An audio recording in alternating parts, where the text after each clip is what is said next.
Kilimanjaro is known as a walk-up mountain. The climb is essentially a long hike on established trails. No technical mountaineering skills are required. If you can walk, you can climb Kilimanjaro. Some people hear this and assume that training is unnecessary. They hear stories of ordinary travelers with little preparation reaching the summit. From that, they conclude the mountain must be easy and can be climbed with no training. But is this actually possible? I'm Kevin with Ultimate Kilimanjaro, and in this video, I'll discuss whether this perception is true, who, if anyone, can get away with it, and what potential risks you take by doing so. Stories about people summiting with no training can make it sound as if anyone can come completely unprepared and succeed. These tales should be taken with a grain of salt. Usually, there is more to the story. Frequently, those who say they didn't train mean they didn't change their normal routine to prepare for the climb. Perhaps they run, cycle, hike, or cross-train year-round. These aerobic activities, done long-term, could provide enough cardiovascular endurance and muscular durability for climbing Kilimanjaro. So even if these people didn't do specific training for Kilimanjaro, they still had a reasonable level of general fitness before they set foot on the mountain. However, there are people who show up with literally no training. They live a mostly sedentary lifestyle, don't exercise at all, and are out of shape. What happens to these people? Are they destined to fail? The difficulty of Kilimanjaro comes down to two main factors: altitude and endurance. While they seem connected, there are actually two different battles being fought by your body. Altitude is the biggest variable. The summit stands at 13,341 feet above sea level. At these elevations, low oxygen can lead to altitude sickness. Fitness alone does not determine how well someone handles altitude. Scientists believe genetics is the main influence. Two climbers with the same conditioning can react very differently to the same elevation. Some people acclimatize quickly, while others struggle. Endurance is the other major factor. Kilimanjaro requires many hours of hiking day after day. Summit night in particular is very demanding. It typically takes 6 to 8 hours to reach the summit, followed by a long descent which can take another 4 to 6 hours. Fatigue is a real concern. These two forces, acclimatization and fatigue, act at the same time. And here is where training pays off. Your body's resources are limited. Think of it as an energy budget. Every day, it must allocate energy towards hiking, recovering, and acclimatizing. Imagine someone who is unfit. They spend most of their energy hiking and recovering. They work harder for every step. They reach camp depleted, and their body spends the night repairing muscle. Little is left for acclimatization. Fitness changes this equation. Someone who is trained can hike and recover with less effort. They arrive at camp feeling good rather than exhausted. This efficiency leaves a surplus of energy that can be used for acclimatization. You may have heard about studies that show fitness and susceptibility to altitude sickness aren't correlated. This is well established, but it misses a key component that affects people in the real world. These studies are conducted in controlled settings, where altitude is isolated from physical effort.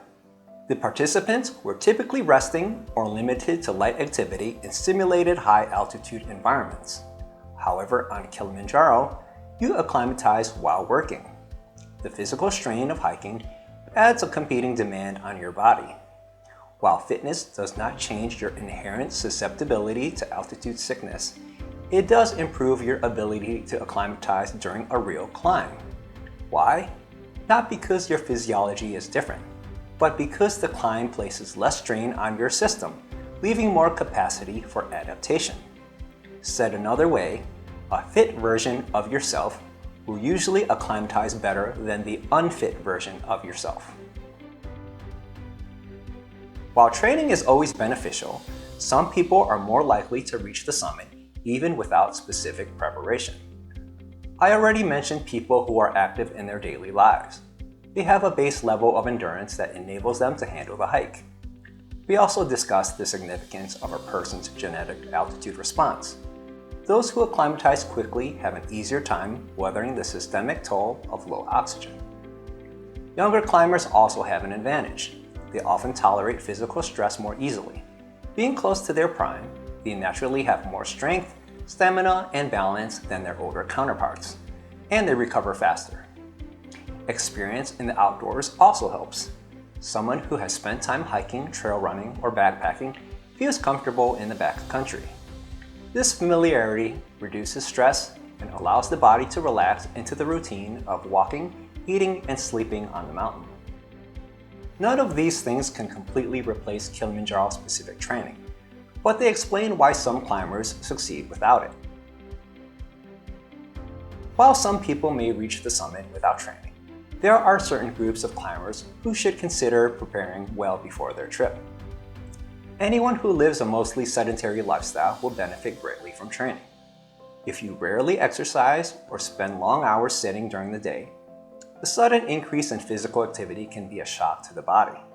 Muscles, joints, and the cardiovascular system are all stressed at once, compounded by altitude. People who have never hiked before should also take time to prepare. Kilimanjaro involves consecutive days of walking. Even though the pace is slow, the cumulative effort can be challenging for someone who is not used to long days on their feet. Older climbers should take training more seriously. Aerobic capacity tends to decline with age. As it declines, the workload on the heart increases, especially at altitude. Cardiac events are a known cause of fatalities on Kilimanjaro.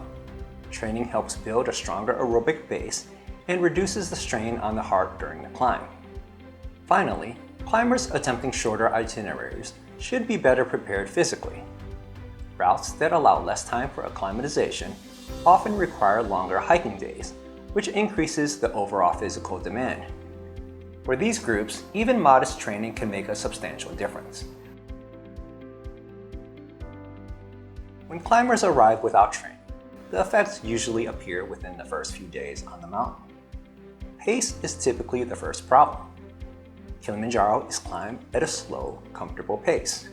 Nearly everyone is capable of moving faster, but our guides intentionally control the group's pace to ensure gradual elevation gain. For unfit climbers, even this effort may prove too taxing. They struggle to keep up, stop frequently, and fall behind the group. Also, soreness follows. By the second or third day, the soreness increases as the trek continues. Fatigue sets in as well.